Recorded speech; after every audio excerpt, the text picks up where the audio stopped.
अस्सलाम वालेकुम रहमतुल्लाहि व बरकातुहू। ये आज मेरा तीसरा वीडियो है। आज हम सीधा बात करेंगे ड्रग्स पे। पहले हम देखेंगे मुस्लिम्स पर ड्रग्स हराम क्यों किया गया है।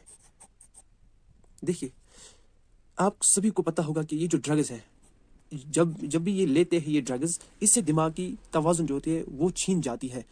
फिर इस बंदे को होश नहीं रहता है कि मैं क्या करता हूँ, मुझे क्या करना चाहिए और मैं क्या कर रहा हूँ, जो ही ये ड्रग्स लेता है। और एक दफ़ा कहा जाता है कि बनी इसराइल के कुफारों ने एक शख्स को बंद रखा था और उससे कहा कि हम आपको मारेंगे। एक शर्त यह है कि हम आपको छोड़ भी सकते हैं, मगर आपको एक काम करना है। हम आपको 3 ऑप्शन देंगे, आपको इन तीनों में से एक करना है। एक काम उसने बताया, मुझे अपनी जान बचानी है तो मैं करूँगा एक काम जो ये बताएंगे। उसको तो अपनी जान प्यारी थी, जान तो सबको प्यारी होती है, अलबत्ता उस वक्त तो उसकी जान खराब, बहुत ही डेंजर सिचुएशन में थी। उसने बताया उनको कि कहो क्या करना है। पहले उन्होंने बताया उसको कि आप शराब पी लो। किसको बताया? इस बंदे को, शराब पी लो। ये जो बंदा था ये मुस्लिम था, उसको पता था कि शराब इस्लाम में हराम है, मैं ये पी नहीं सकता हूँ। उसने बताया दूसरा बोलो। उन्होंने बताया उसको आप एक औरत से गलत करो। वो मुस्लिम था, उसने बताया कि मैं गलत भी नहीं कर सकता हूँ, ये भी हराम है हमारे लिए।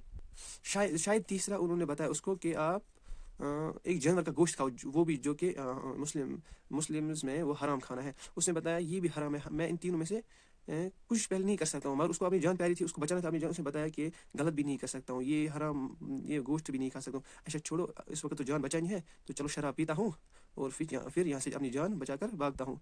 उसने जब ही शराब पिया तो क्या होगा, उसकी दिमाग की तवाज़ुन छीन गई। उसने फिर इस औरत के साथ गलत भी किया। और इसी में नहीं, सॉरी, ये जो तीसरा मैंने आपको बताया हराम गोश्त का, यहाँ पर उसको किसी की जान लेनी थी। माफ नहीं करेगा, गुनाह है, बहुत ही बड़ा गुनाह। उसने बताया कि मैं ये नहीं करूँगा। जो ही उसने ये शराब पीने के बाद उसकी दिमाग की तवाज़ुन छिन गई। उसने औरत के साथ गलत भी किया और इस लड़की की गर्दन भी उठाई, जो कि इस ड्रग्स पे बात आ गई क्यों ये मुस्लिम पर हराम किया गया है। ये अब बात याद रखो। तो आगे हम बात करेंगे ड्रग्स के बारे में। देखो, इंडिया की अगर हम बात करेंगे, इंडिया की हाल ही में 15 तारीख को गुजरात में 700 kg मेथमफेटामीन सीज किया गया। देखो, ये जो मेथमफेटामीन है ये एक किस्म का ड्रग है जो कि 15 तारीख को गुजरात से सीज किया गया है। और उसी के साथ 8 लोगों को अरेस्ट किया गया है। इस मेथमफेटामीन के ड्रग के साथ 8 लोगों को अरेस्ट किया गया है। पहले हम बात करेंगे फ्रॉम वायर इट कम्स। जहाँ तक मैंने ऑथेंटिक सोर्सेज पढ़े तो वहाँ पे मैंने देखा कि ये ईरान से आ रहा है, पाकिस्तान और अफगानिस्तान से ये ड्रग्स यहाँ पे सप्लाई होते हैं। कहाँ पे? इंडिया में। इसको हम गोल्डन ट्रायंगल भी कहते हैं, Iran, Pakistan, Afghanistan, golden triangle कहा जाता है कि ये इन गोल्डन ट्रायंगल से यहाँ पे सप्लाई होता है। गोल्डन ट्रायंगल और गोल्डन क्रिसेंट।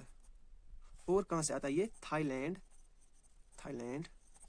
वियतनाम, लाओस जो कि कंट्री है, और एक कंट्री म्यांमार। कहा जाता है कि ये इन कंट्री से आता है, Iran, Pakistan, Afghanistan, Thailand, Vietnam, Laos, Myanmar. और इसको कहा जाता है गोल्डन ट्रायंगल। इसको कहते हैं ईरान, पाकिस्तान, अफगानिस्तान को गोल्डन क्रिसेंट कहा जाता है, और थाईलैंड, म्यांमार, लाओस और वियतनाम इसको कहा जाता है गोल्डन ट्रायंगल। हम इन कंट्री पे गुस्सा नहीं करेंगे कि ये क्यों यहाँ पे बेचते हैं। जब यहाँ से मांग थी ड्रग्स की तभी तो ये यहाँ पे आते हैं। जब इसकी मांग कम हो जाएगी यहाँ से तो ये कब आएगी यहाँ पे? ये इसकी बात ही खत्म हो जाएगी। फिर कौन लाएगा यहाँ पे ड्रग्स को? एक तो हमें पता है ड्रग्स से हमारे दिमाग की तवाज़ुन छीन जाती है और हम ये बुरा असर डालते हैं हमारे हेल्थ पर। छोड़ो, अब हम सोल्यूशन के बारे में बात करेंगे कि ड्रग्स की सोल्यूशन क्या है। देखिए, हमें एक काम करना चाहिए, improving security on cross borders. देखो, पहला जो सोल्यूशन है उसके हमें इम्प्रूव करना चाहिए सिक्योरिटी क्रॉस बॉर्डर्स पे, जो कि कंट्रोल करेंगे यहाँ ड्रग्स लाने को।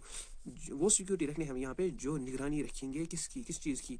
इस चीज़ की कि ये ड्रग्स कहाँ से आता है। पहला ऑप्शन ये है कि हम कैसे इसको बचा सकते हैं इंडिया में आने को। दूसरा, इंडिया में हमें क्या करना है? इम्प्रूविंग ड्रग इन्फोर्समेंट और harsh drug enforcement. Drug enforcement. देखो हमें ऐसे कानून लाने चाहिए इंडिया में जिससे एक नागरिक डरेगा कि क्यों मैं ये ड्रग्स, अगर मैंने एक बार ड्रग्स को छुआ, मुझे कानून नहीं छोड़ेगा, ये मुझे ज़िंदगी भर जेल में डालेगा और मुझे बहुत ही सज़ा देंगे, मुझ पर फाइन चढ़ेगा। तो इतने हमें थोड़ा कानून को भी सख्त लाना है इसके लिए। तीसरा, हमें अवेयरनेस देना चाहिए लोगों को। स्टूडेंट्स ऑलरेडी लेते हैं भाई फॉर्मल एजुकेशन स्कूल्स में, और अवेयरनेस देनी है जो जवान स्कूल नहीं गए हैं उनको भाई इनफॉर्मल एजुकेशन देने हैं। हमें पोस्टर्स छापने चाहिए ज़रूरी, क्योंकि ये it's easy to get in but impossible to get out. अगर आज नहीं समझेंगे हम तो कब समझेंगे हम? अवेयरनेस देनी है बहुत ही ज़रूरी। और चौथा जो पॉइंट है, हमें एजुकेशन करिकुलम में क्या करना चाहिए, एजुकेशन करिकुलम में हमें कुछ चैप्टर्स ऐड करने चाहिए। जैसे एलिमेंट्री एजुकेशन तक हमें एक काम करना चाहिए, बुक्स में हमें एक चैप्टर डालना चाहिए इसमें, अगर ज़्यादा नहीं तो एक चैप्टर डालेंगे कि इसका बैड इम्पैक्ट क्या है, एक नागरिक पर इसका कितना गलत असर पड़ सकता है, इकॉनमी पर भी एक तरह का असर पड़ सकता है यहाँ पे। और परसों ही मैंने एक न्यूज़ देखी जहाँ एक भाई ड्रग्स लेकर घर आया था और फिर उसने अपनी बहन के साथ गलत किया। आप खुद देखो ये कितना एडिक्शन गलत हो रही है इस ड्रग